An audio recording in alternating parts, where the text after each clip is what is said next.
ladies and gentlemen, I don't know what to tell you, but like somebody somewhere in the universe destined this to be like the most epic, I don't know, collaboration in the history of college football podcasts. Um, you got an LSU fan and a Georgia fan going into two of the biggest matchups probably in decades. Certainly, like in the last 5 years, the biggest matchups for these two teams, where you have like them both on the same weekend together, And Tyler and I just decided to start an LSU Georgia, the South End Zone podcast, just in time for our two favorite teams to begin an epic collision course for an SEC championship matchup that is almost guaranteed. I don't want to go too far because I think there are people who would have said a couple of weeks ago Alabama beating LSU in Tiger Stadium this weekend was an inevitability after we got boat raced by Tennessee and after we lost to Florida State in week 1. But here we are. If we went out and you guys went out, and even if we don't, other teams still need some help for us to not face each other in Atlanta. We were talking about September 3rd being like the time where we were going to get together and like do this shit live in person together. We might be doing it in Atlanta in December. Oh boy, I gotta like start looking at my calendar now. Right? Ain't that right? Oh my God! What a plane tickets and everything. Oh my God! What an epic weekend! All right, so let's start with you because Tennessee came into right between the hedges. Yeah, they're in Athens, and they were ready to show their mustard.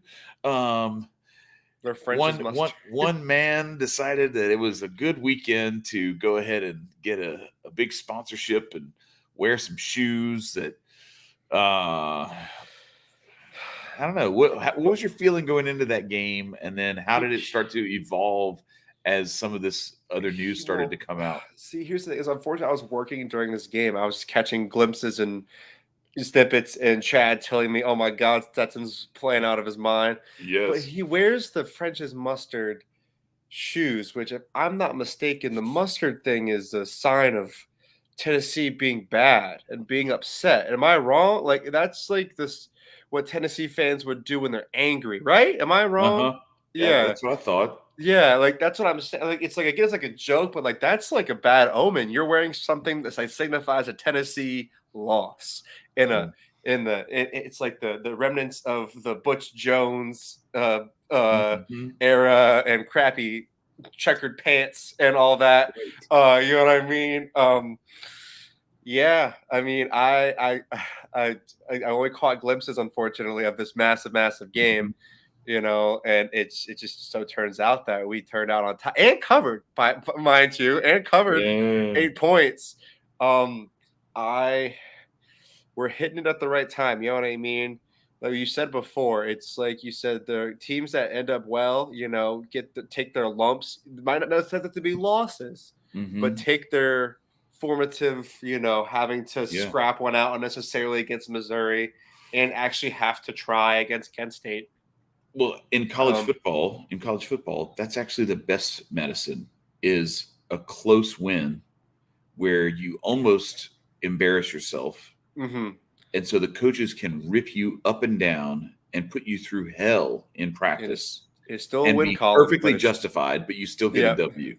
You don't have to deal with the committee and the AP voters and the computer models or any of this. It's all in house. You just get it's all in house. Yeah, you just get to. It looks good on the outside. It's maybe a little tarnish to it, but it's still a win. You still get to. It's still a win. Notch in your belt.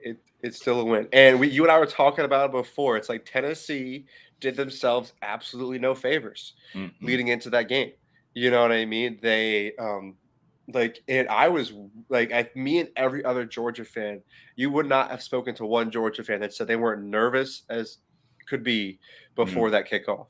You know what I mean? It worked out in our favor, and it's one of the bigger wins we've had down in Athens. You know what I mean? And I've said this before. All of our big wins in my memory have come in the postseason. Yeah, you were talking about that last week. This was not looking well for you guys because you were having a hard time remembering the big wins at home, that most of the Yeah. time it was either on the road or neutral, either in a bowl game or in the SEC championship. Mm-hmm. And so yeah, that's pretty significant. Yeah. And even like Atlanta's a last year, home you guys neutral, didn't but even it's win still the SEC neutral. championship. You took that one on the chin. The closer you are to home, it seems like the harder it is for you to pull off the Yeah. big win. We were But able to win out this in weekend you got it. Pasadena, That's but right. like we had like we were able to win it. Not in your backyard, Yeah, right. right? But it's funny though, like sometimes it's crazy how like demons can be exercised. Hmm. Um, you get that win. It's a big win, and the schedule looks really good for you guys going forward. Yeah, I think Don't we take wrap Mississippi up. State light, but I don't think y'all. No, we I don't think can't. you will. Yeah. We cannot. That's our last West matchup. I think we Mhm. end it with Mississippi State. If I'm without even looking at it, Mississippi State, Kentucky, and Georgia Tech Yeah. to finish off. That's I'm gonna look it up for you, but that's Georgia my. Tech's an easy win, but the Kentucky one, Yeah, it's I was look at that. Good for memory. yeah. Georgia, I mean Mississippi State, Kentucky, Georgia Tech. In years past, Georgia Tech almost is half a trap game for us. You Hmm. know what I mean? Like it's I mean, that's like it's unfortunate that that's our rivalry weekend game. I feel like we could put the Florida game that weekend and Yeah. it'd be better for us, or even Auburn. You know what I mean? Those are like our three Hmm. big rivalry games for the year. Right. But it is Georgia Tech. I have lived to see us lose at home to Georgia Tech before.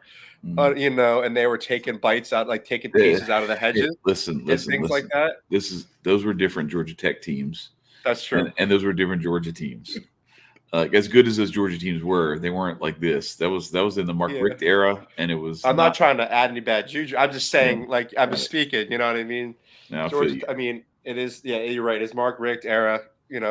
Much love to him. Yeah, But it's tail so. end of the Mark Richt era too. Like that's the Yeah, other it part was too. very much the end of Yeah, his. I mean, they've been calling for him to be fired for like the last 5 years of his right, career, but it is right. what it is. Yeah. Yeah, I could not be more ecstatic. Because people were texting me like, "Oh, like this is it. You're gonna get exposed." I was like, "Hey, listen, we're still the reigning national champions, national I know what you champions meant. Yeah, to the end of the year. You know what I mean? that's We are right. still the reigning national champs.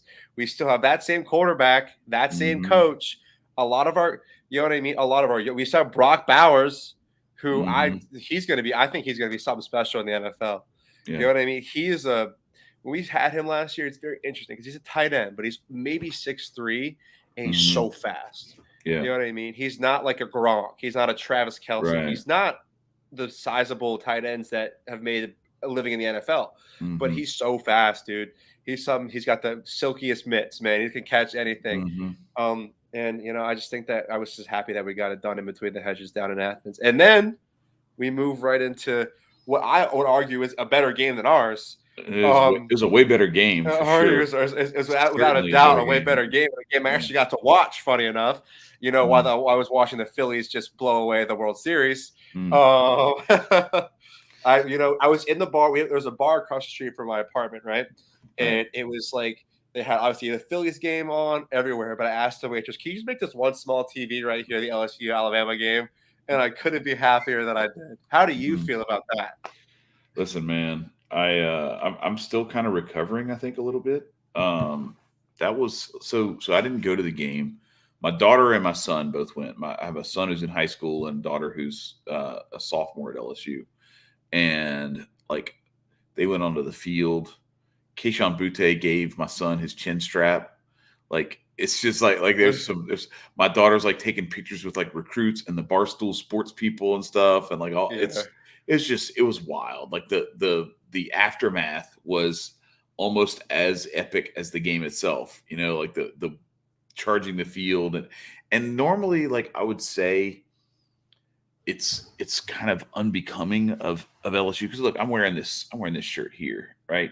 This is the 2007 national champion shirt, the memorabilia, the commemorative shirt from the last time there was a two-loss team that won the national championship.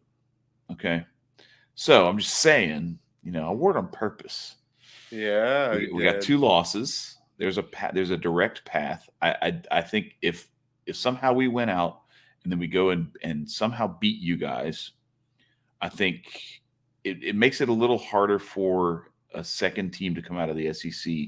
Definitely hard for a third team. I don't think they're going to allow us, while it's still a 4-team thing. We're going to talk about that. For I Tennessee. think we should at the end. There's a scenario. There's a scenario where it could make sense.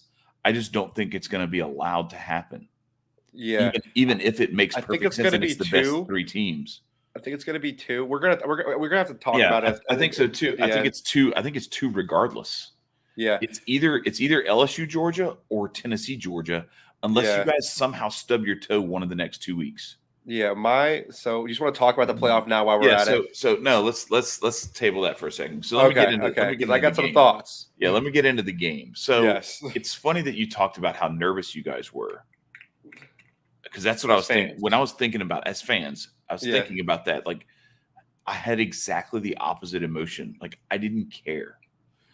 I felt nothing at all in terms of like nervous anticipation. Like, I've felt that before as a fan. Like, I have no control over this. I really want it to happen because I went to school there. Like, I feel somewhat invested in it, and with this game, like, I had my parents over. I didn't go to the game. I had my parents over. I smoked some ribs. They were amazing, by the way. We had spare ribs and baby backs. Like, we had a little beef and pork working. Let's go. I roasted some Brussels sprouts. My dad made some mashed potatoes. It was delicious. It was good stuff. So, all of that being said, here's what goes down, right? So they come over and we're just chilling. Like, I don't even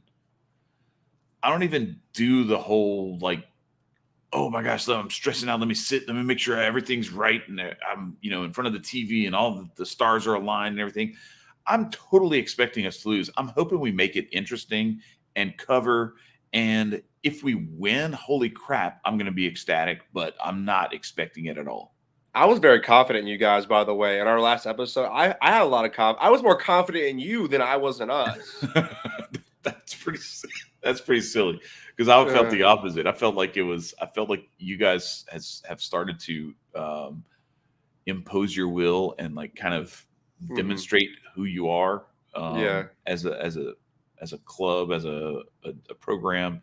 But anyway, I digress. So I get ready to watch this game, and it starts off, and it's the typical shit where like Alabama's getting calls left and right, the fumble out of bounds. It should not have been out of bounds. Like, the guy has the ball and the guy reaches out and knocks it out of his hands. And they're like, well, he didn't have possession. I'm like, yeah, he did, until the guy knocked it out of his hands from out of bounds. At which point, like, it's either a fumble recovery and then a penalty for like being the first one to touch it from out of bounds. Illegal touching. Yeah. Right. Or it's just a fumble recovery. Like, it's definitely not. We don't get the fumble recovery because the guy tried to reach after we had possession. And this thing, I almost felt like it was like the abortion argument. It's like, wait, so when does possession start? Like does it start at the He's like, he was the football move or whatever. Beginning to have possession. Yeah. And I was like, what do you mean he's beginning to have possession? Like, he's got his hands on the ball right there. Like, he did this and he secured the ball. And then the guy rips it away. It's no different from the stuff that happens on a catch. Anyway, so there's that. There's the tipped ball that like you can clearly see. And it was frustrating to watch the announcers not say. You could see his finger move back. I was trying so hard to see it, dude. I was watching on my phone because I had to. I'm telling you, go back and watch it if you have a chance. Go back. I've only watched the game 4 times. But no, you go back and watch. Like, my dad, my son, and I, we all saw it. We're sitting on the. So, like, if you're looking for the ball to change rotation or wobble or anything like that, you're not going to see that. That's not what happens. That's what I was looking for. As the ball crosses, that's you have to look for both, because one or the other, or maybe both, will happen. And what you see is, as the ball goes by, you see this finger go. Yeah. Now, how did that happen? He has a twitch. Yeah. He has a twitch that just happens to happen right as the ball's going by. Like I said, I had it on my little phone, so I Oh, couldn't no, see the I finger understand that. movement. I was watching the Phillies were losing the World Series, and Yeah, I that was on got you. my Yeah, TV. that's a bigger deal So like I than was somebody having that else's going on. favorite team in a college football game in November. Um, Yeah. but so anyway, so there was that, and then there was there was like a pass interference call. Like they had so many things that made it to where it was the typical like, oh, they're just going to find a way to get Saban this win and get him to the national championship, or get him to the playoff at least. And so like when it went down and it got to that point where like, okay, we have a chance to go into overtime and beat these guys. Like, first of all, we took the picture that I have for the thumbnail is the Mason Taylor catch that gave us the initial lead, right? Mm. Then you have the overtime because Alabama goes down and kicks a field goal right at the horn to send it to overtime. I thought I was gonna miss it too, Yeah, if I'm well, being I mean, honest. like Reichert has been terrible, and he was good enough this time, and I Yeah. was so ready to talk shit about Nick Saban and His kicker kickers thing. and all that stuff, Yeah. but it didn't come to fruition. But anyway, so we get to the end of the game, and I go back to week 1, Florida State. My dad and I were sitting in the same spot. We're watching the game together, and we're talking through it. And when we scored against Florida State, I said, "Go for 2." And they didn't go for 2. They kicked it, and I was just like, "All right, well, we just need this kid to make this. Oh, all right, I guess. Well, all right, that's that," because he missed. Yeah. He had it blocked. And this time, same thing. Like when we got the ball after they scored, before we even scored the touchdown, we were like, "All right, if we score a touchdown, we're going for 2." And my dad was like, "Yes, absolutely." Like we were both like on the same sheet of music where I don't see a scenario where me as knowing what I have witnessed playing against Saban, there's no scenario under which if I've got 2 yards and the ball in my hands that I'm giving it back to him ever. Exactly. You have the dagger. You were holding the dagger. Exactly. Right? You don't give it. What do you see? What's the Thanos quote? You should have gone for the head, right? Yes. You should have Yes. cut my head off, right? That's what you Mhm. do. Is you don't give the knife back to Saban. No. You know what I And mean? You finish the job when right. you're given that opportunity. And it goes beyond just the odds of winning the game in that scenario.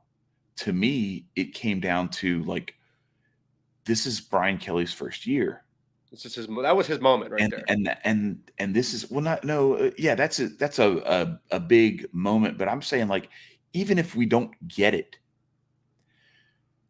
tell me, like you've played sports, you've played at the collegiate level. Mm-hmm. If your coach says, "All right, guys, check it out. We're going for it. We win or lose on this play. Y'all with me?" You're ready to go through a wall for that man forever. If he says, "All right, guys, we're going to try to win this game in the next overtime. We're going to kick the point." Yeah. You're just like, "All right. Yeah, okay. Yeah. Hope this kid makes this PAT because I got goosebumps, man. Yeah, it's like you want to win You know this what I'm thing saying? right now.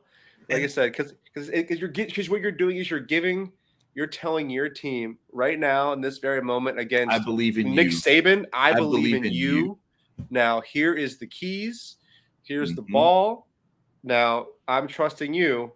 The guys that Mhm. you're not even the guys that he recruited. I'm trusting you guys right here, Mhm. right now, Mhm. to go get it done. Now, go ahead and do it. Here's the keys, and I trust you to jump the Grand Canyon with that Yeah. Ferrari. Yeah. You know what I'm saying? Yeah. It's like let's go. Yeah. Let's fucking go. So I was just like I was beside myself. I was so happy that they went for it first of all, and I was totally cool with whatever the outcome was going to be. Yeah. And then when they ran the play that they ran, and Mason Taylor, like the fact that it was Mason Taylor and the way that whole thing went down, like he's crying with his mom after the game and stuff, and it's just like he goes from being Jason Taylor's son to being the guy who did that, Yeah. who caught the pass that put him ahead, and then the Yeah. guy who caught the game winner. Yeah. He's a true freshman. There's so much stuff there. So I'm pumped, and it just seems to be that like every time there's a path for us at least to the national championship, it somehow involves you guys in the SEC championship game. So I'm feeling pretty good. I'm not Yes. It's saying worked that out for you in the I'm not past. saying that I feel like we're definitely going to win, Uh, but if we can win out and we can get to where we face you guys in the SEC championship game, 2003 Georgia. Shout out to Justin Vincent. 2007 Georgia. Or no, wait, was that the Justin Vincent game? Let's see. Yeah, that was that. the earliest one in my memory is 2010, 11. What was that? When Tyrann Yeah, Mathieu flipped right. it early? Yeah, 2011. Yeah. Yeah. Yeah. So 2000, 2003, 7, 11, and then 19 as well. So, and 11, of course, it didn't work out for us because they let Alabama get back to the national championship game despite finishing as West Division runner-up. Yeah. Yeah. Like And what, y'all's team was so good too. Like that bro? was It like was it was peak Tyrann It Mathieu. was Brandon Whedon and Justin Blackman and Oklahoma State's horrible defense, and that's who we should have been playing, and we'd have a fourth national championship in the 2000s. Except that they were just like, nah, we're gonna give it to we're gonna let Saban come back in as a not even a non-conference champion, a non-division winner.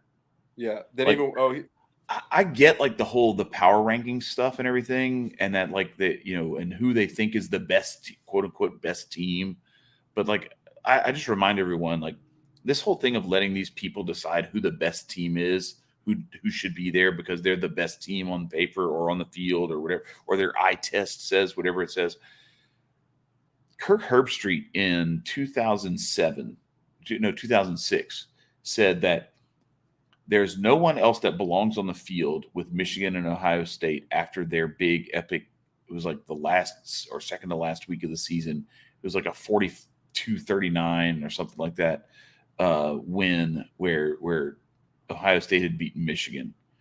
And Kirk Herbstreit was trying to make the argument that Florida did not deserve to be in the game because Michigan and Ohio State should rematch because those were the two best teams on the field that he had seen all year. And like that we're talking Tim it Tebow, didn't, Florida. yes, and it didn't matter. No, well, this was Chris Leak, Florida. This is Okay. the year before.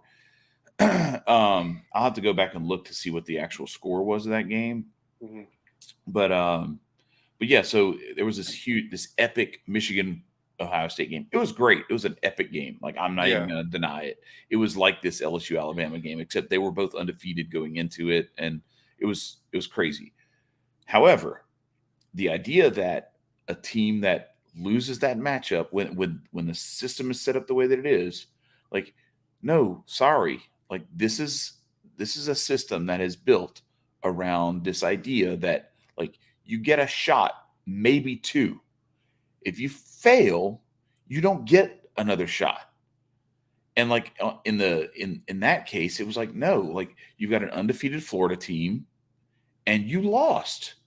And why would you get to play Ohio State again to see if you can beat them again? They already beat you. Like this is an elimination contest in college football in that era. So sure enough, Florida, Ted Ginn runs the kickoff back for a touchdown in 07 national championship game. It was the 06 season, 07, January 07 national championship game. That was pretty much it for Ohio State. Shout out to the Little 10. Because Florida just destroyed them in that game. Mm-hmm. And then the next year, LSU destroyed them in the national championship in the 07 season, the 08 national championship. Beanie Wells and Laurinaitis and all those guys. The point I'm making is that like this idea that you can eyeball this and look at it and say, okay, well, these are the two best teams. No. We're not looking. This is not about who you think is the best team. This is about who has earned the right to be there.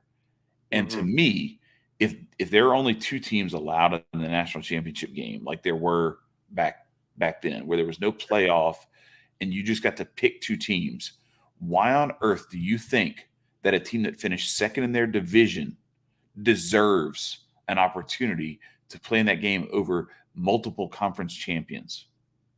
Yeah. Yeah. When the team that they're going to play is a team they already lost to. Like, no, you failed that test. You fail. Yeah, exactly. You don't fail that test. You fail that test.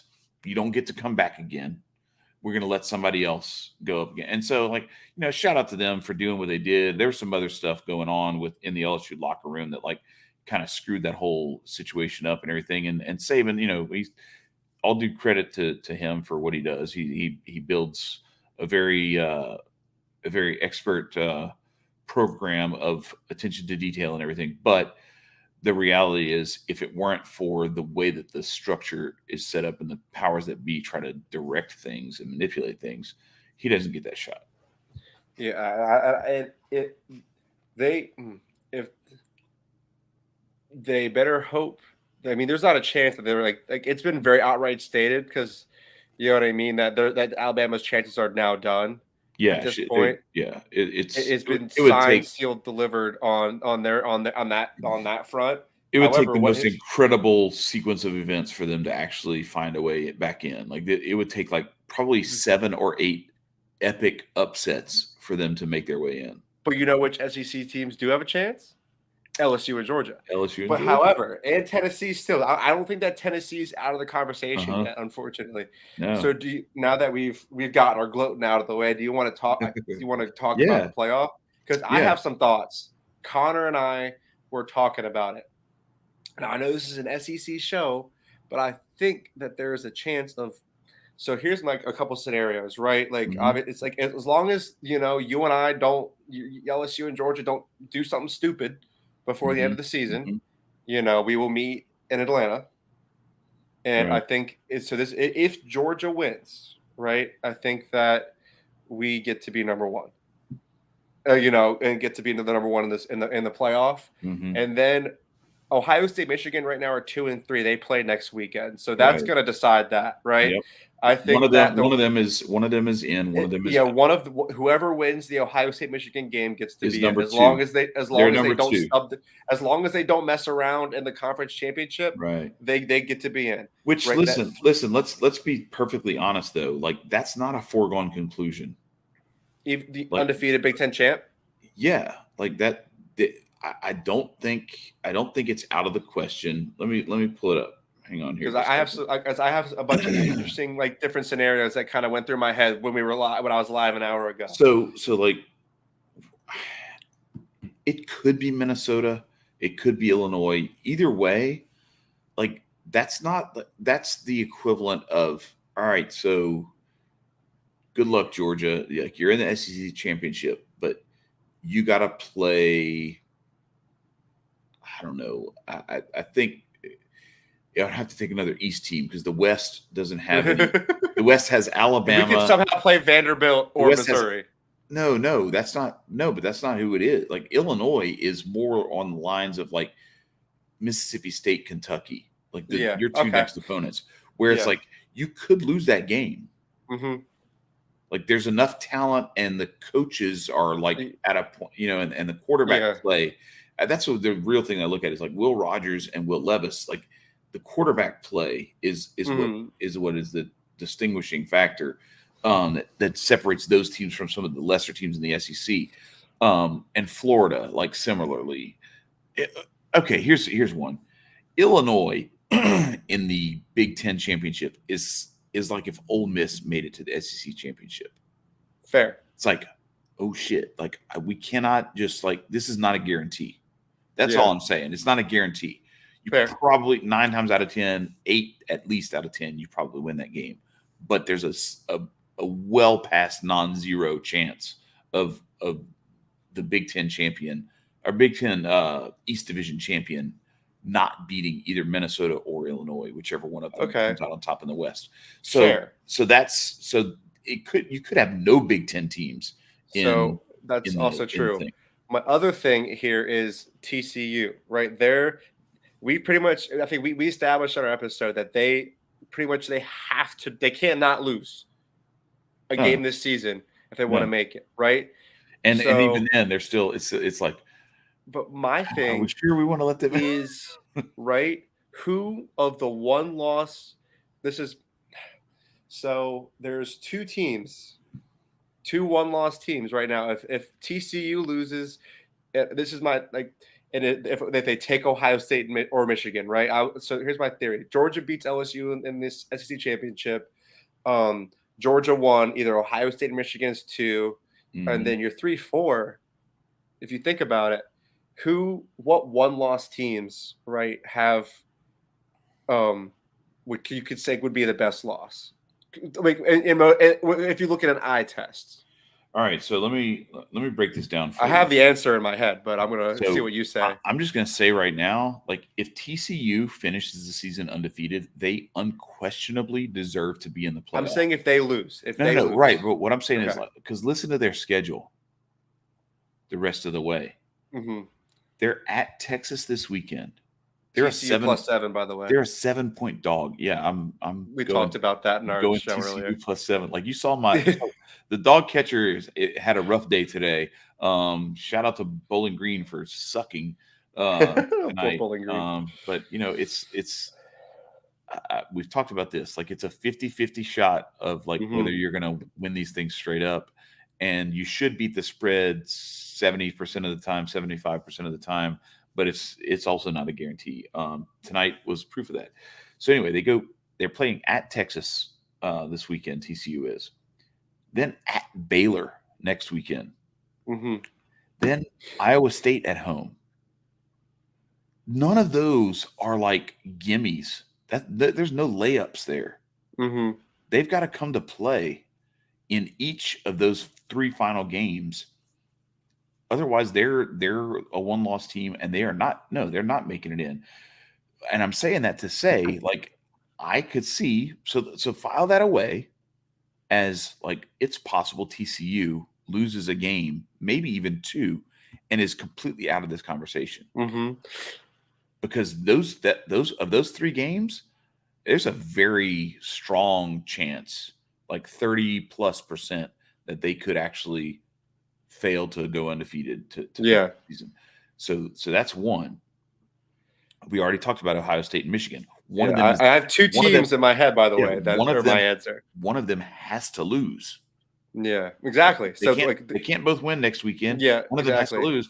And then if somehow they lose in the Big Ten championship game, okay, so now we're looking at 2 one-loss Big Ten teams versus like if you have LSU beat Georgia and then you got LSU, Georgia, Tennessee, like then how do you start where it gets really kind of kooky and crazy. Yeah. And Clemson, I think, may have done themselves so much damage this week in losing that game. I think they're done. Like I hope they did to they Notre better be Dame. done. They might be done. Yeah. Yeah. So look, I'm looking at this. I'm like, there's 2. It's almost an inevitability that there's going to be 2 SEC teams in there. There's 2 teams that have what I feel like the committee would look at as the best loss in college football. Right?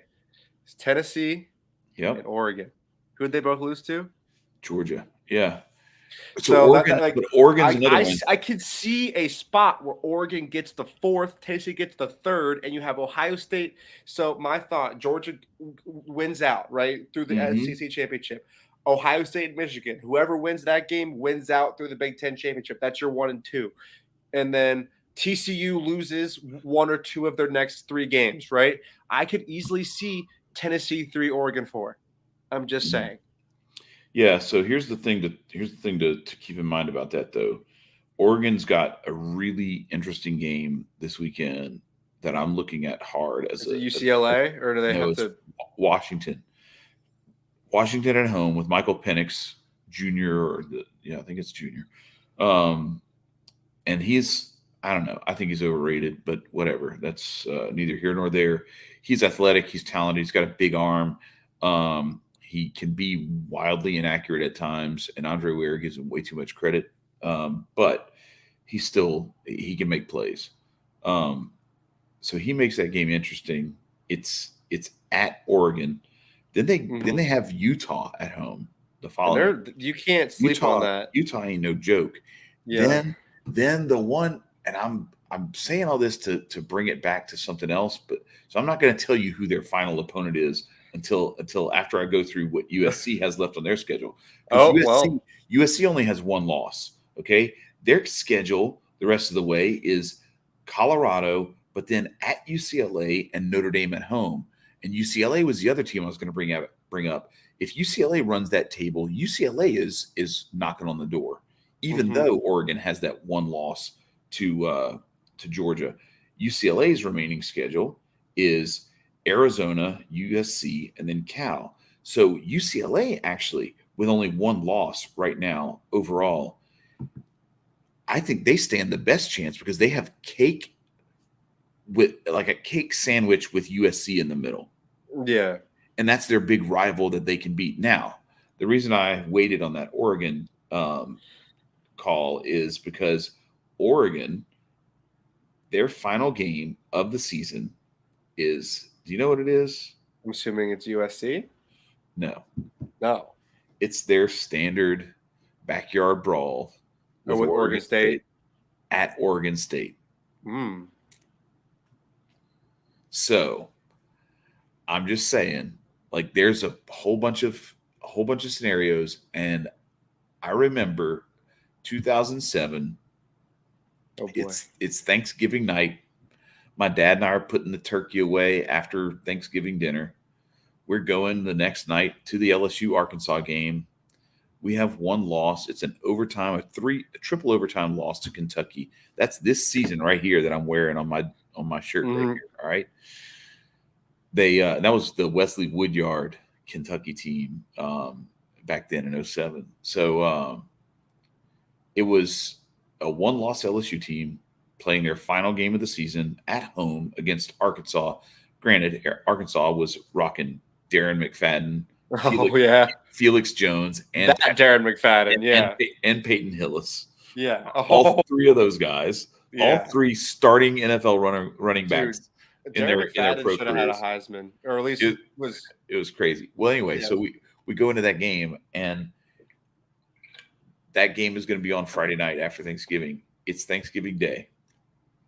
We're putting all the food away and everything, and I said, I've been thinking about this, and there's actually a scenario where we could lose tomorrow. And I said, and if this is crazy, because I actually laid this shit out. Kansas was undefeated with, I can't remember that fat coach's name. Was that like their crazy year in 2007 where it was them and Mizzou? They went undefeated in Missouri. Yeah, it was them and Mizzou. Chase Daniels, right? Daniels in Missouri. Daniels. Yep. Yes. Yep. And so I was like, all right, so check it out. I said, Missouri beats Kansas. Now Kansas is out. Big 12 championship. No. Before that. No.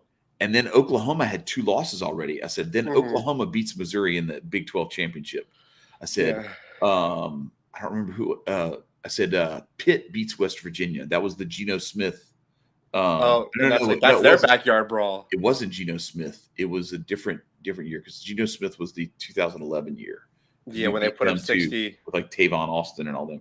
But anyway, so it was like, okay, so Pitt, and it was LaShawn McCoy at Pitt who beat West Virginia. Product. Yes. Oh, okay. Yeah.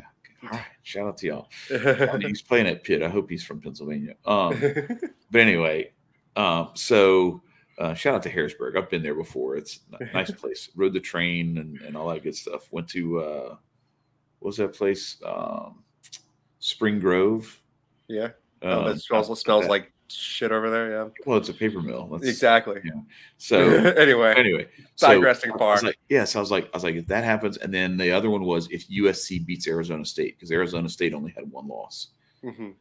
All of those things happened. Every one of those things that I said happened. That's why I'm bringing that up. Is because all the shit that I was just talking to you about, like that could happen. Like Oregon could lose one of those games.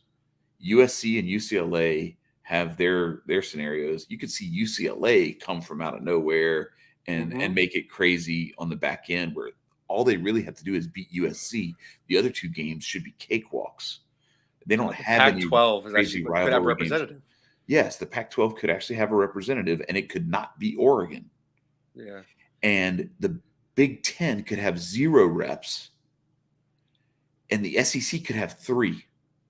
That's how crazy this Do is. you think that they could get I don't all think they're going to 3? allow it to I happen, don't but I think they think, will. but I think there could be a scenario that breaks down to where everybody's looking at it and they're like, "Damn, bro! Like, it could actually be 3 SEC teams because if Ohio State loses to Michigan and then Michigan loses to Illinois,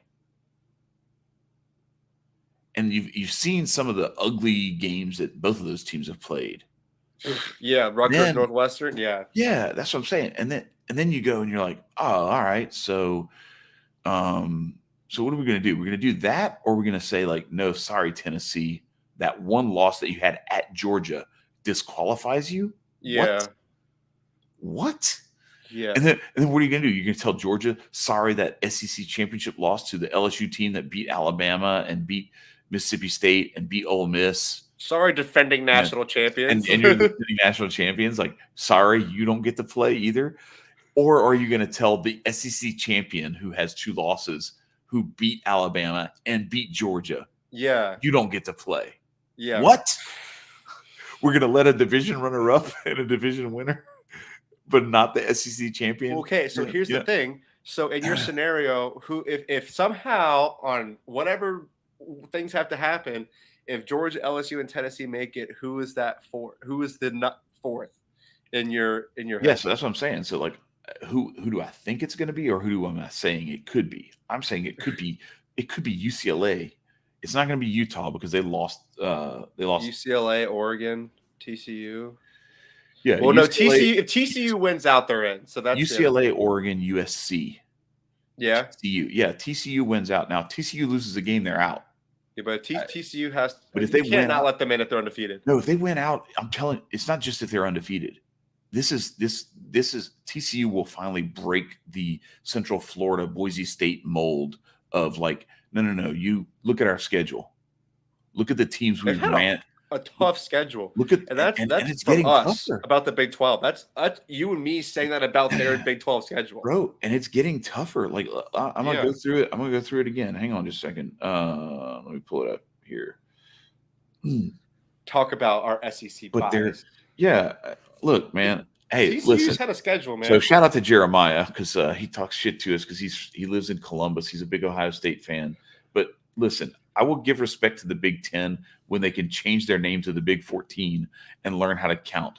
But the rest of us knew way ahead of time that it was a bad idea to put numbers of how many teams are in your conference name, because then if you expand or contract, your name makes no sense anymore. Yeah, right. So the Big 12, the Pac-12, and the Big 10, and the Big 12 used to be the Big 8, and the Pac-12 used to be the Pac-10. I was around for the Pac-10. I was around for the Pac-10 before the Pac-12. So crazy.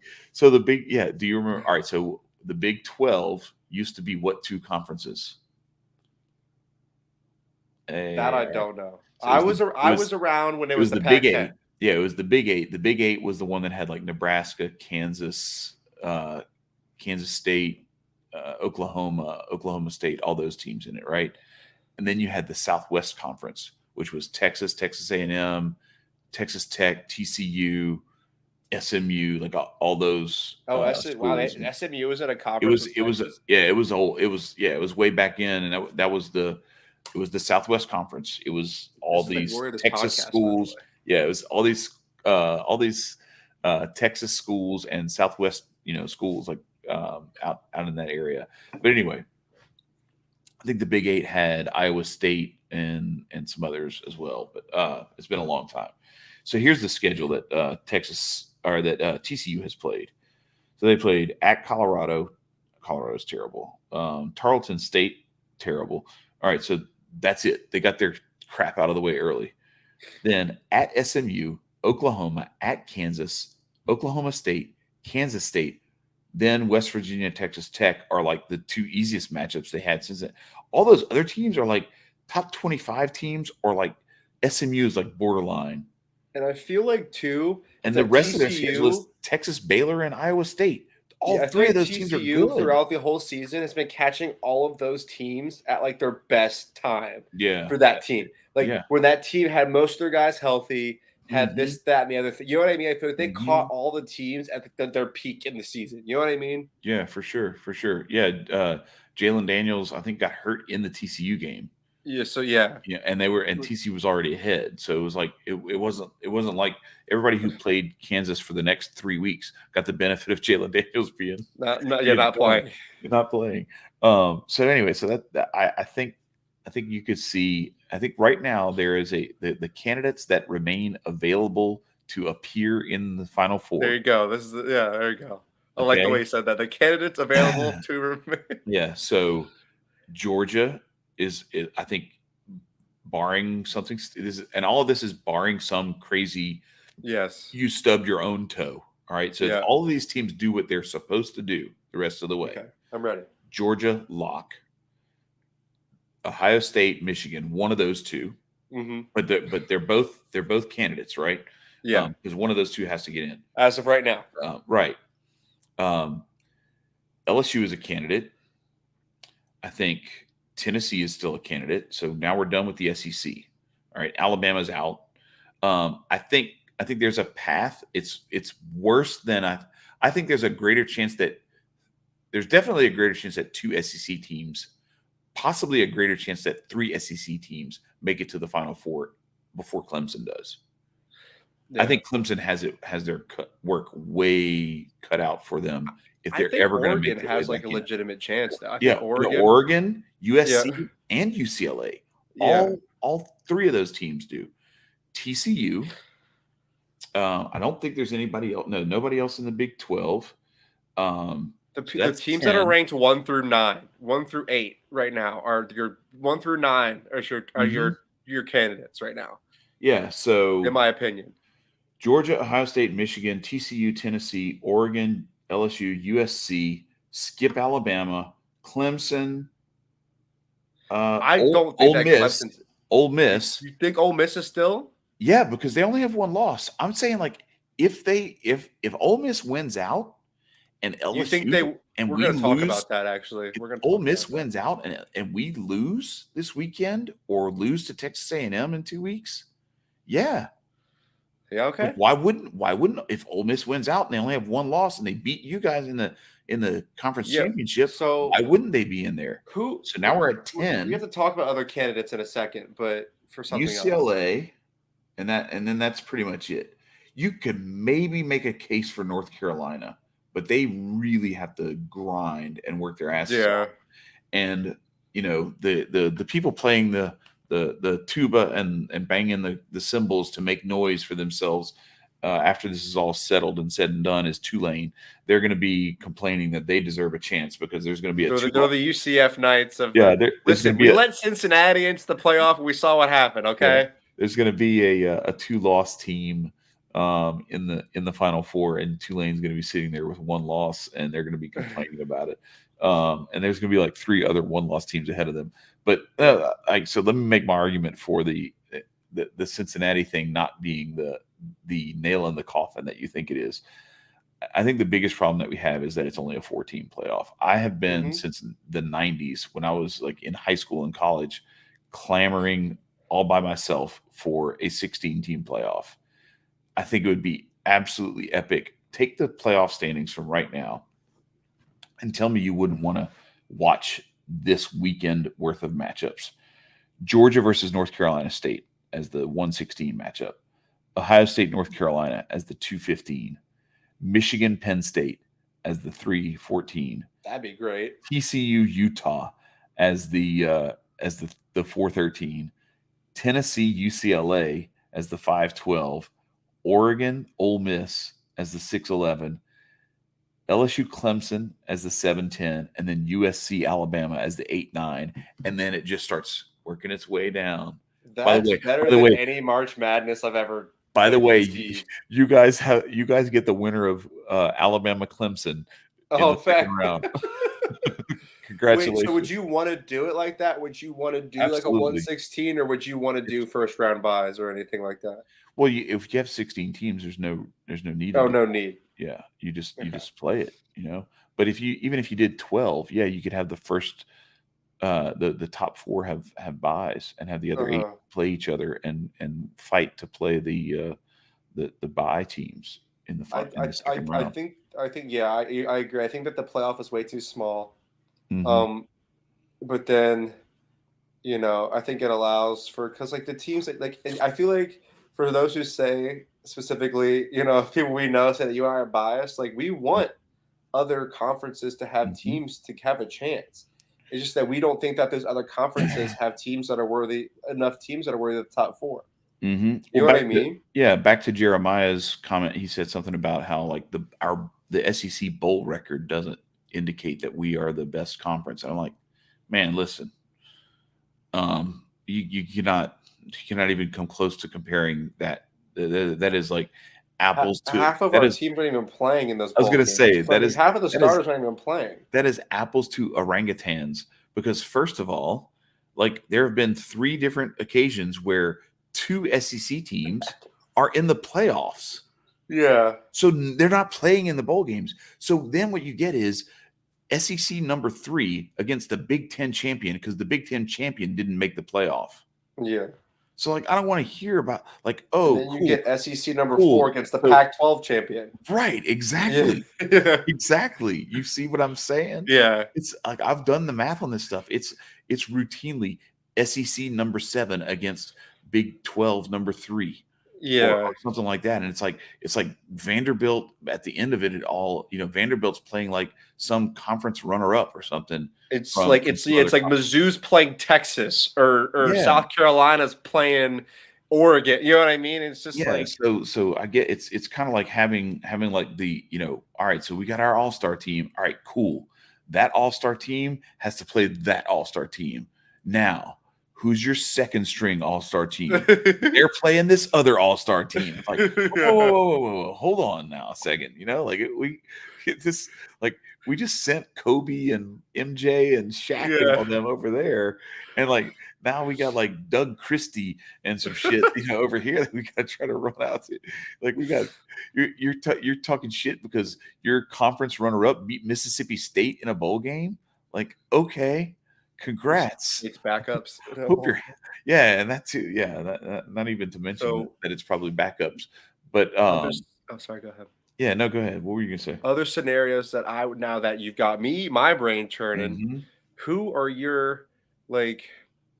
Who in the West has like a legitimate chance of being in the SEC championship still? Because I just thought, okay, it's LSU no matter what. No, it's But you made us. it. It sounds. No, it's us and Ole Miss. Oh, it's also okay. It's you and Ole So Miss. Okay. if but here's the thing though, like we have to lose. Okay.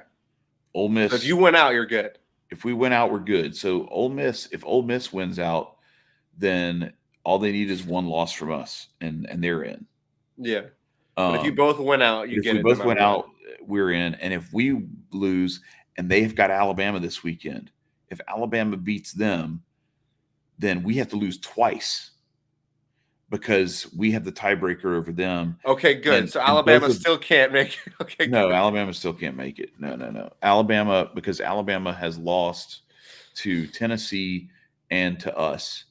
And so if they beat Ole Miss, if they run the table, we would have to lose. We would have to lose twice.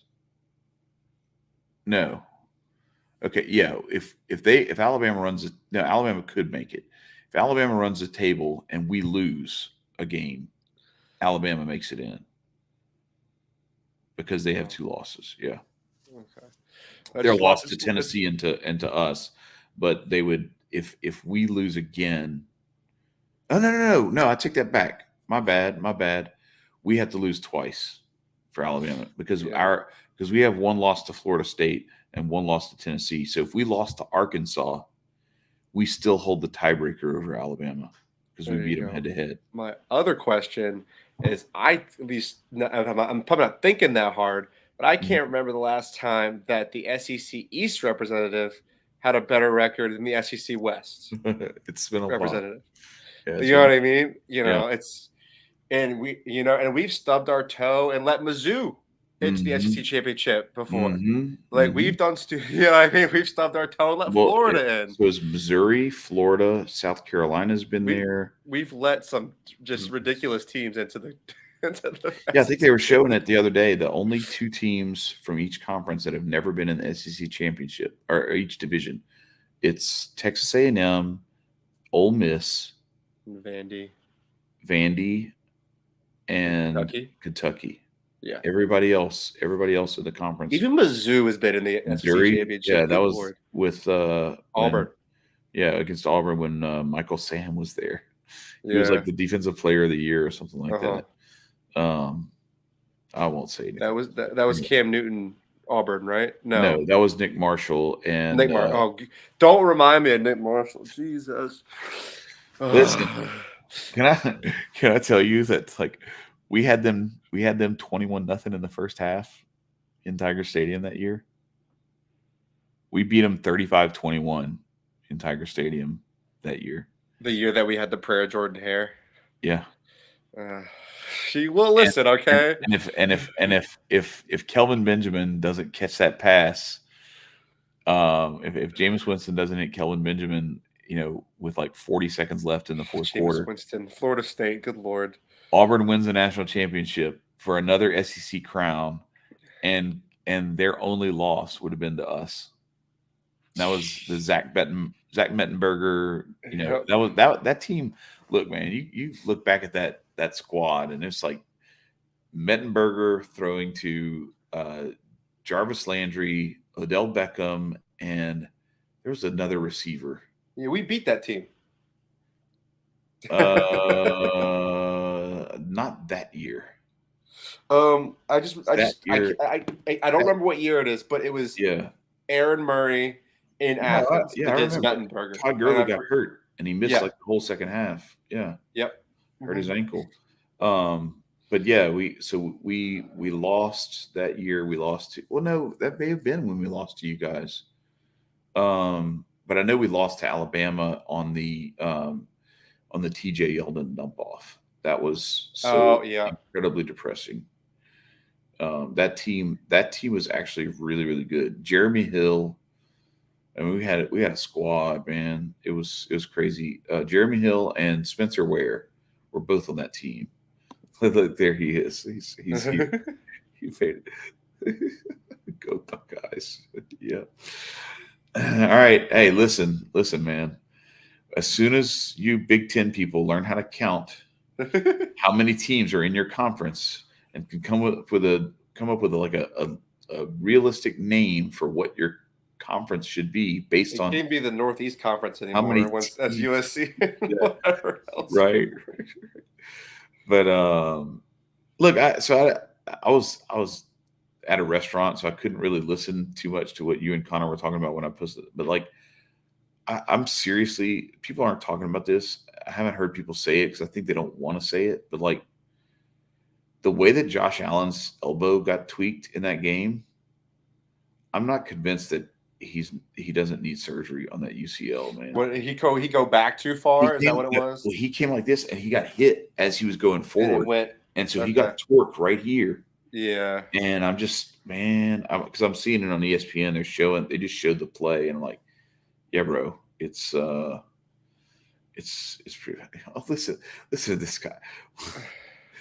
Okay, all right, fair enough. Like, so we don't have a geographically, it's southeast of something. It is southeast of Ohio, I think. In what universe? Like, it is. Yeah. Well, no, it's not. It's west of Ohio. It's west of Missouri. Yes, Missouri is classified in many people's book as the Midwest. Yeah. But so is Texas A&M, and that's the South. Right. You know what I mean? Yeah. At least we at least have a general look. At least, like I said, at least we can count. So if there are conferences, and there's like a West Coast conference, like it's on the West Coast or thereabouts, right? And then to the south and to the east of that is going to be, because you have like Oregon in the West, or who is it? BYU was in the West Coast Conference back in the day in Provo, Utah. Okay.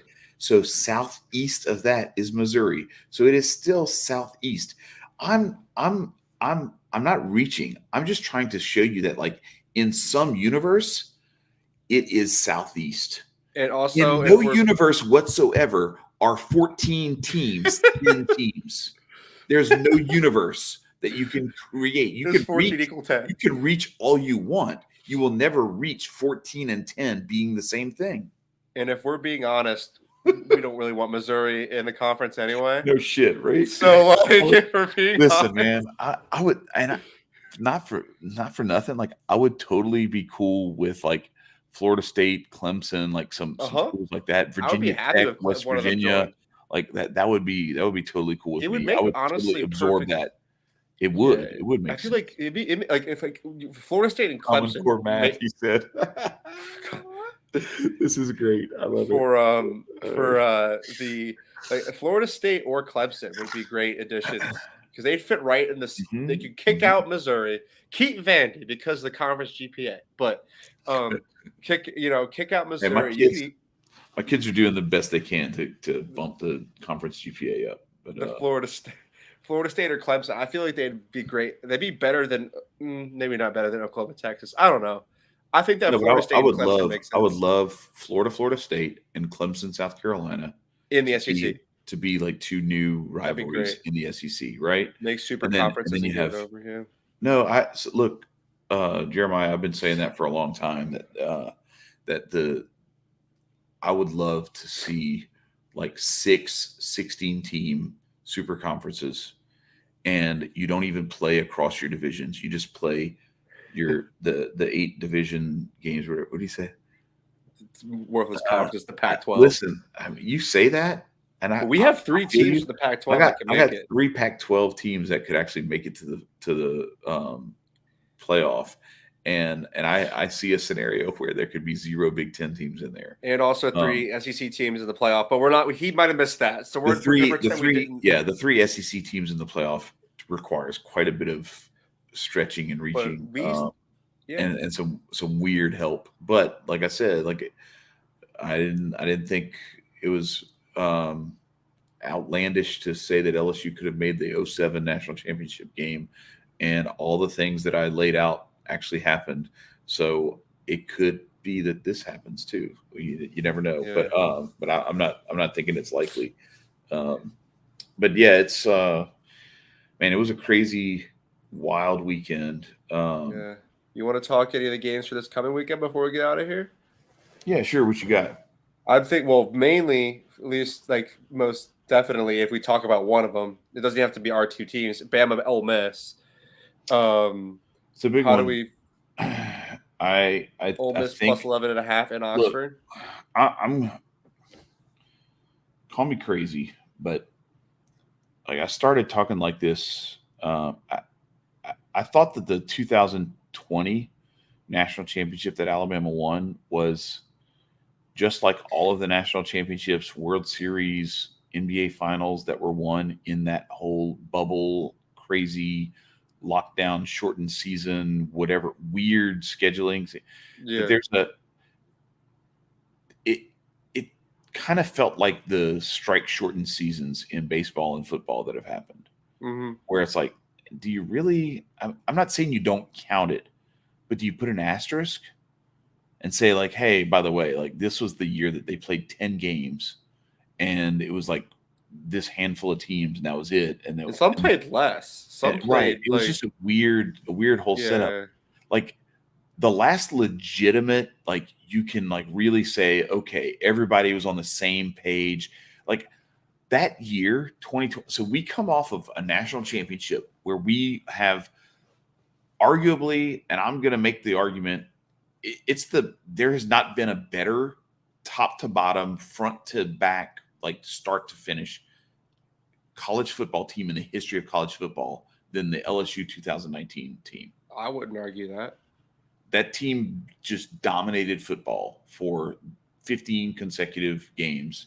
I wouldn't argue that. And put up numbers insane, and did it against a schedule that I'd challenge you to go find like a better schedule that somebody just dominated like that in the history of college football. Because you played everybody you needed to. Seriously. Yeah. You played You played us. You played your entire West schedule. Mm-hmm. You literally play We like, and played. I give you your props every We time because played you're right. Texas. We played Texas at Texas Yeah, you're with right. Sam Like Ellinger, there who's is like not. quarterbacking in the NFL now, starting for the Colts, and they had a bunch of other guys. Anyway, but the point I'm making is, we come off of that season, lose the normal type of, like, just like you guys lost this year to the draft, just like Alabama loses practically every year to the draft.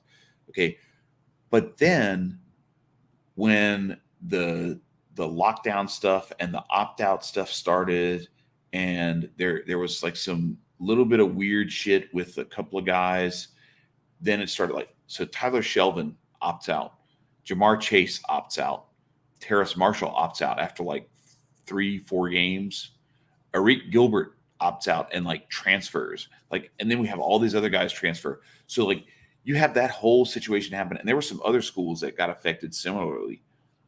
And all you can give Saban credit for, and that Alabama program for, is like, they kept that core group together, and they didn't all jump ship, or didn't have enough of them jump ship, or get hurt, or just be afraid of whatever could happen, where they were like, you know what, I'm gonna not. They told me I don't have to play this year. I'm gonna not play this year, and I'm just gonna go into the draft. Um, when that sort of stuff starts to happen, I think Derek Stingley did the same thing. I think he opted out partway through the season. Anyway, um, you set up a scenario where it just makes for a very weird season. But the point I was getting at is, um, 2020 through 2022, even with that weird national championship that they won, Alabama has not been the same ever since, I would say, since they beat you guys in the 18 national And championship. even then, It was I close. still think we should have won that It was game. close. Yeah. So where I'm going with that is,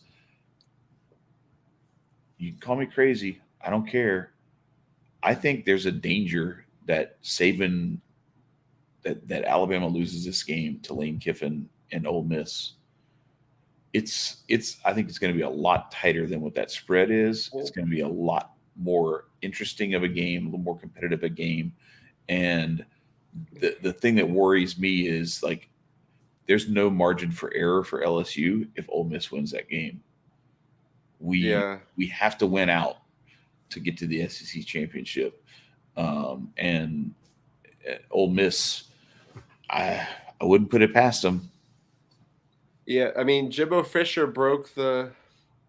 Yeah, that's before they played us.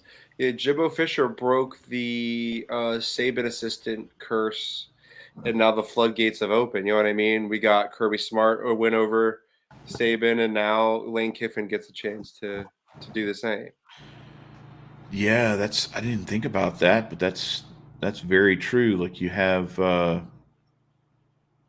you it had was this Jimbo got the you had this first. Jimbo curse. got the first. Yeah, you had this curse that now Yep, the it's been Saban broken. assistants. Yeah, There's a it's been T-shirts they make in Alabama about Saban assistants. yeah, it's broke. The curse has been broken now, and Yeah. and then Kirby Smart, took it to the next level to Hmm. prove that it didn't exist anymore. And so, Yeah. does Lane Kiffin become the next one? Yeah, it's I'm just possible. saying. I mean, and Steve Sarkisian almost pulled it off. Yeah, that too. You know what I'm saying? Like, earlier this year. So it's very possible. So Jeremiah asks if Dabo is going to Alabama I when think he that retires. I don't I think so. think that they got him for that whole contract. We Connor and I are also talking about it. Buyouts have been on the topic of conversation. Mhm. I think that there's no alarm bells sounding at Clemson right now. Dabo's won them some championships. He's got a longer leash. I think that you can always. I mean, like just how Saban has had his recruiting success. You go Deshaun Watson, Taj Gibson, Trevor Lawrence like in a very short amount of time. Mhm. You can only do that. They thought DJ was going to be their guy. Obviously, he's not. Mhm. You can only catch lightning in a bottle so many times in a row, before you need to cool off a little bit. I think that Dabo can get them back. So I think that honestly Dabo does his entire contract at Clemson, if we're being honest. Yeah, well, and so the other thing is too. So two things. Number one is Dabo's at Clemson, where Clemson before Dabo Sweeney has won national championship in their entire history in 1981 or 80, whenever that was. Didn't we? No, 80 was us, right now. 80 or 81. I don't know. Yeah. Clemson won the next one. Yeah. So anyway, it's been a long time is my point. Or it had been a long time. So that they don't have, like, Alabama has their Bear Bryant tradition, the Jackie Sherrill tradition. Like there's this whole like lineage of great coaches and like this expectation of this level of performance in that program that they're not like, I don't think Clemson has the chops to say, sorry, Dabo, you're not getting it done anymore. Like, motherfucker, Yeah, they don't. I built this bitch. What are you talking about? Legit, exactly. That's what I mean. Saban didn't build Alabama. Saban inherited. Yeah. One of the. It's kind of like saying John Calipari at Kentucky is somehow on the same level as Mark Few at Gonzaga. You know, like, no, okay, yeah, there was John Stockton back in the day, but other than that, Gonzaga ain't had shit until Mark Few. Yeah. And now they're a perennial national championship contender. That's Dabo Sweeney at Clemson. I agree. Whereas Dabo is their Bear Bryant. Yeah, Nick Saban, exactly. He's their Bear Bryant. Dabo is their Bear Bryant. He's the guy who put them on the map legitimately as a contender.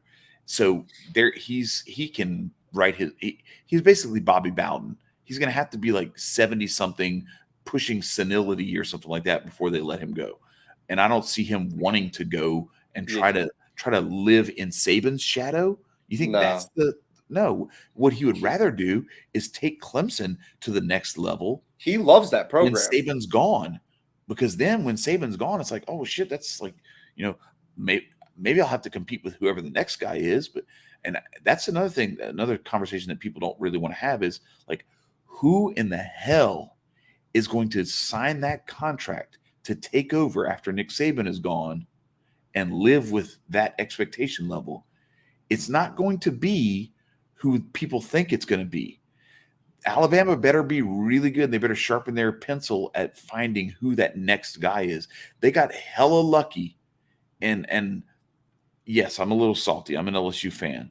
But I hope that they recognize that if Nick Saban doesn't go to the NFL and fail miserably, only to come back right into their laps when they desperately needed a coach because Mike Shula was terrible, I hope they realize how incredibly fortunate they are that Nick Saban did what he did there and hasn't been stomping a mud hole in them from LSU in the last 20 years. Because when he took over at LSU in 2000, he gave LSU the first win that they had in Tiger Stadium against Alabama in like a couple of decades. And he was starting to dominate the SEC at that point. And then he left because he got a little arrogant and thought he could dominate the NFL. And even then, Alabama's lucky that it didn't work. They're even more lucky that it didn't work out for him in Miami, because then we're talking about Saban as an NFL head coach for the rest of time. You know what I mean? Like if he starts making his waves as an NFL, like actually does well, then we're talking about Saban as, who even knows what we're talking about Saban as at this point in time. You know what I mean? If he makes it in the NFL. You know what I mean? That's a whole. Yeah, no, it's a well, and I'm not even talking about if he makes it in the NFL. I'm saying like if he just didn't leave, if he had been like, you know what, like what? So why didn't he try to go to the NFL again once he found a different opportunity and had won 3 national championships at Alabama? Because he realized what he should have realized when he was at LSU is that like, okay, they love me here. I can basically I can create my own kingdom here. Mm-hmm. And that's why I'm saying like Dabo Sweeney ain't going nowhere, because that's what he has there. Like he is royalty in Clemson, South Carolina, and he will always be royalty in Clemson, South Carolina. And the flip side of that is like, what do you think? Like, it ain't going to be somebody like Harbaugh, Lane Kiffin. If Lane Kiffin had to go try to take over for Saban in Alabama, Yeah, it's just like How long do you think that would last? How long do you no, think I'm that would not. last? And here's the Where thing: you is go I'm eat shit also on some reporter and like end up like, yeah, I'm not claiming that we're on the same level as Alabama, but Mark Richt was the head coach at Georgia for 15 years. yeah, You know what I mean? And it was, a yeah, but he Saban, hadn't won anything. no, he hadn't won anything. You're right, but like he That's was at the least difference. Like liked. I'm You know what talking I about, mean? you gotta come in and you gotta stand in the shadow of what does he have? 7 national championships. Yeah, yeah. It's a It's lot. it is a lot, and I think that yeah. But to answer that question, I think that there's not a chance that Dabo loves Clemson and Clemson loves him. Mhm. Period. He loves that program. He wants the best for that program. And I remember there was a great quote about like after they lost his Clemson, after they lost to Notre Dame, he wasn't, he was saying, "Oh, that's on me. We got out coached. This one's on me." He took it on the chin, and we're going to move on. You know what I mean? I think that he's a great coach and a great coach for that program. And I don't think that we've seen the last of Dabo Sweeney in the Mhm. national championship picture. I just don't think this is their year, unfortunately. No, well, and so that was my second part of that point. I got We on a we, we rant. do that. I got We're on a both rant there about we're Saban, we're good at it.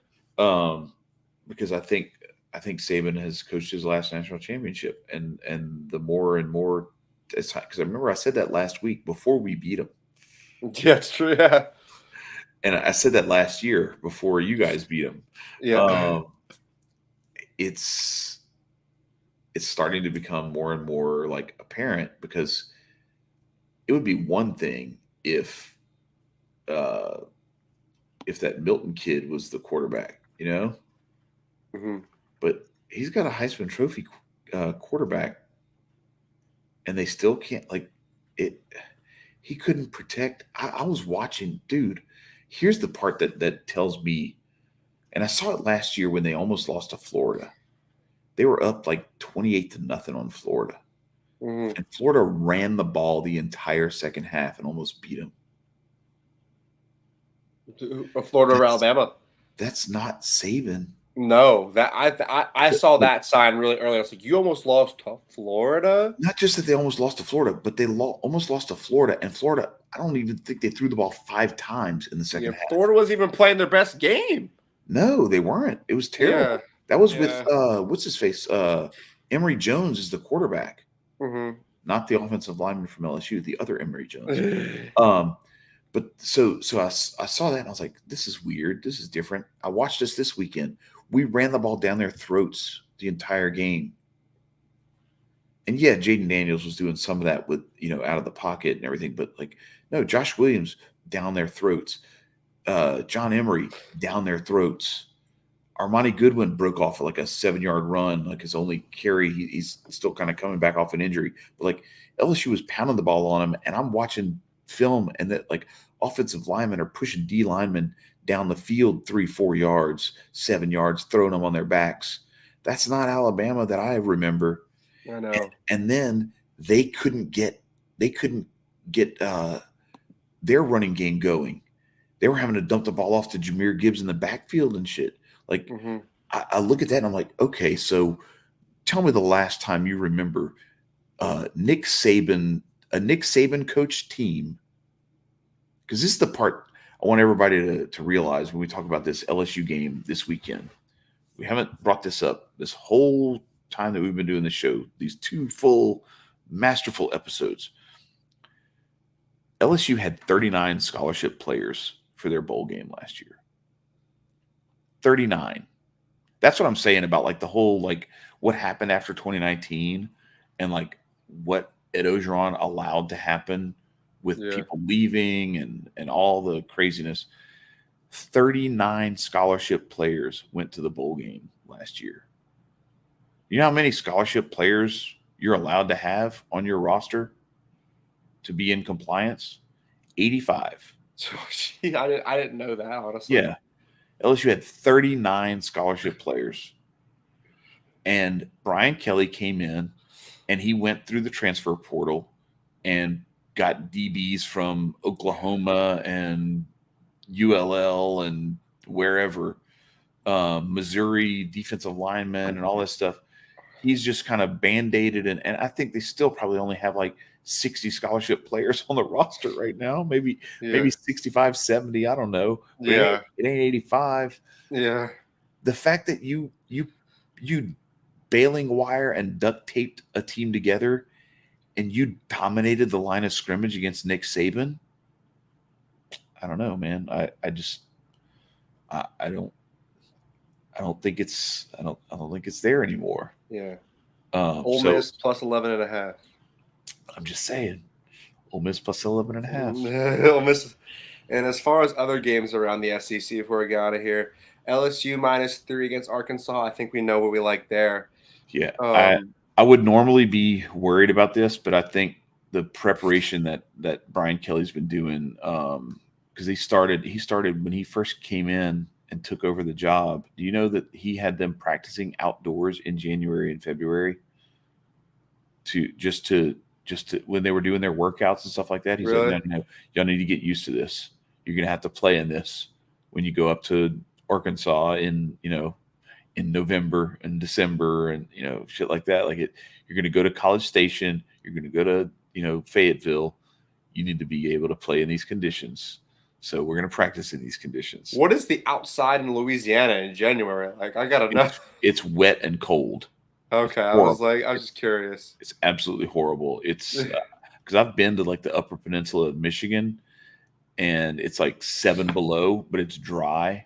Yeah. All the precipitation, all the moisture in the air is on the ground. Yeah, it's snow. Nothing in the air. So it's all snow. It's on the ground already. It's frozen. So I've been there like that, and then I've been there like the next day when the temperature rises 30 degrees and it's raining, and I'm like, oh, so I'm not wrong. Like it is colder in Louisiana in the winter when it's wet like that than this shit. Because I was like, you know what? This doesn't feel that bad. Like I don't want to stand out here with no gloves on for 5 hours or anything like that in the wind, because the wind will really cut through you. But as long as you have stuff on you, a jacket and gloves, you're good. But like, no, bro, like when it's 40 and it's pouring down rain, that shit, it cuts you to your bones. Yeah, man. So I think they're going to be ready. I think we'll be all right. I think we'll be ready. Tennessee is going to take Mizzou. That's South Carolina, Florida. I give that to Florida. Not so fast, my friend. Oh, the dog catcher don't SC. Don't sleep on SC. Don't sleep on SC. I mean, I could take SC plus. It's in Gainesville though. You gotta. I know. I mean, what's the dog catcher say about South Carolina? It's South Carolina plus the 2. It's 2, right? Is that right? They're +8 on the spread right now. Oh, is it 8? Oh, then it's a definite. Let me see. Where's my Florida? Yeah, Florida. Oh, yeah, Florida -8. Yeah. Okay, so the dog catcher has South Carolina favored by 2. Oh, well, then there we go. There's that South Carolina money line. Just kidding. Yeah, and then UGA, Mississippi State.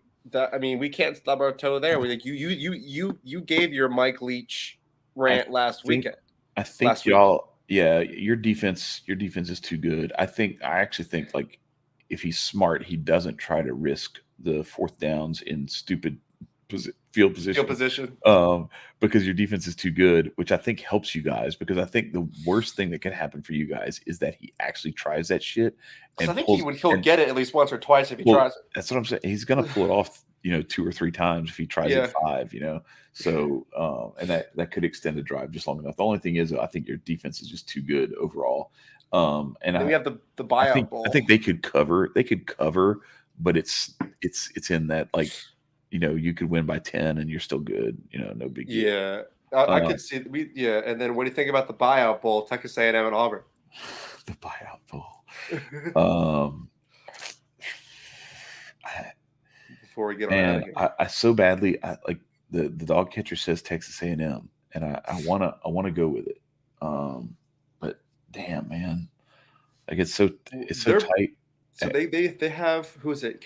So I'm not familiar with Cadillac Williams, but apparently he's like an Auburn legend. If I'm understanding, you don't know who Cadillac Williams is? Am I missing? Am I forgetting something? Yo, listen. All right, so there was this. Am I too young? There's this era. Do you remember Brandon Jacobs played for the Giants? That also sounds vaguely familiar. Brandon Jacobs, he played for the Giants. He's a big running back. Anyway, Brandon Jacobs was like, he wasn't a Pro Bowler, but he was like a really solid, NFL running back for several years in the NFL. He left Auburn because of Cadillac Williams and Ronnie Brown. That's how good Cadillac Williams and Ronnie Brown were.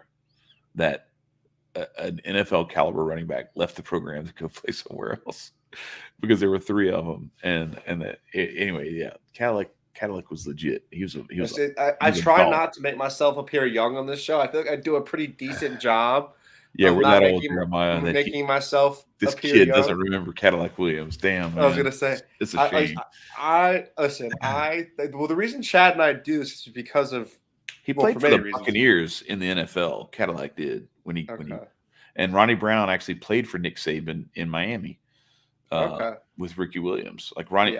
Ronnie Brown was the running back when Ricky Williams was with the Dolphins on his second stint after he did his little weed hiatus. Mm-hmm. He came back. Ronnie Brown and Ricky Williams would run Wildcat, and they would like take turns like being the guy, and they'd run that little mesh, and it was they were terror on defenses running that shit. But that was after Saban. Saban had already flopped at that point. I'm the youngest member of the Men of Order team, but I don't make it known. You're younger than AG? Yeah.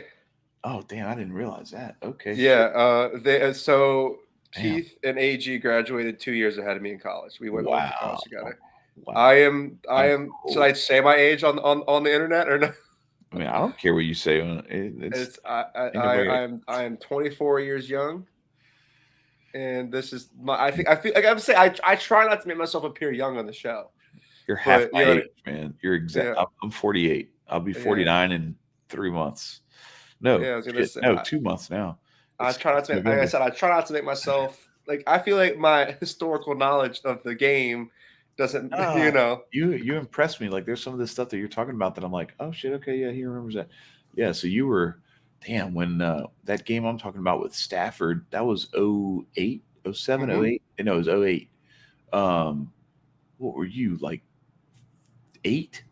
You were born in 2000? No, 98. You were born in 98. Okay. Yeah, so, I'm 98. Now we're really doxing me. Yes. Well, I mean, it's not that people can do math. I just did math, kidding. Here live. So you were 10. Okay, you're 10 years old. Yeah, I don't remember the linebacker's name, but he pick sixed us, and it pissed me off. We lost. It was like 52-10 or some shit. It was horrible. So my memory goes back decent, and then there's things that just pop up here and there. I remember when we had Isaiah Crowell. You remember Isaiah Crowell? Of course, I remember UGA. Yeah. So my memory goes back there. Cleveland Brown stud Isaiah Crowell. I had him on my fantasy team several years. But, and I remember Noshawn Moreno, and I had his jersey. I sent you that picture. I wore his jersey the first day of 4th grade. I hated Noshawn Moreno too. I just have this hatred when you guys, it's. I get salty about this stuff. I'm a very competitive, emotional type person when it comes to sports. It's even worse if I'm actually playing. It's a different flavor. But it gets really, really crazy intense. The other stuff is more like, I think I take it harder because I don't have any control over it when I'm watching it. Whereas when I'm playing, I think I'm less nervous, Yeah. But I'm way more competitive. Yeah. Well, I think all in all, this is. I mean, I feel like we could have gloated a lot more in the episode than we did, but overall, I think we talked about the Pac-12 teams that can make. The South Endzone. We're not ESPN. We still can. Every stadium in the whole world has a South Endzone because the sun goes from the east to the west.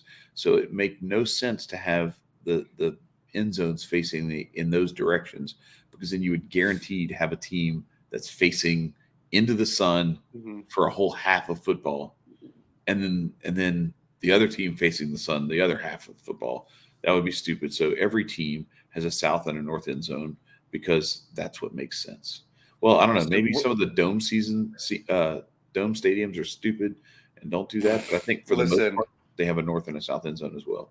listen, listen. We're here. We show love. Listen, this is SEC safe space. That's what I'm Yeah, also calling it. But absolutely. overall, we show love to everybody here on the South End Zone. It's been a great episode. Listen, we found out that I'm a young Hella, one, but it's a hella young.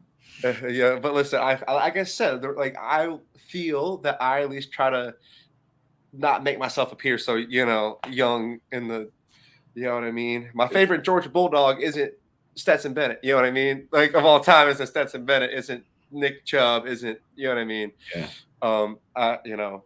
So My favorite LSU player of all time is Dalton Hilliard. You probably don't even know who that is, but it's okay. Look him that's up. okay. That's Look him up. okay. Favorite Georgia player of all time.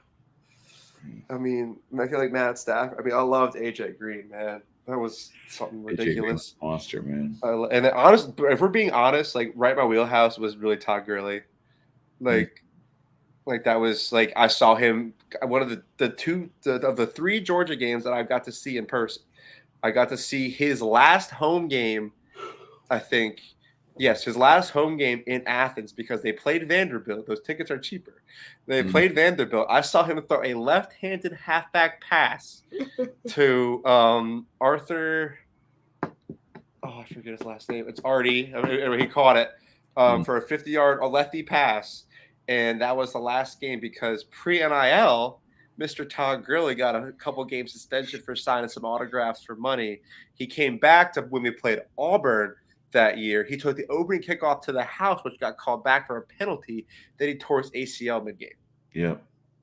I'll never So forget I saw it. his last home game in Athens because of all that. Mm. Because that was at Auburn.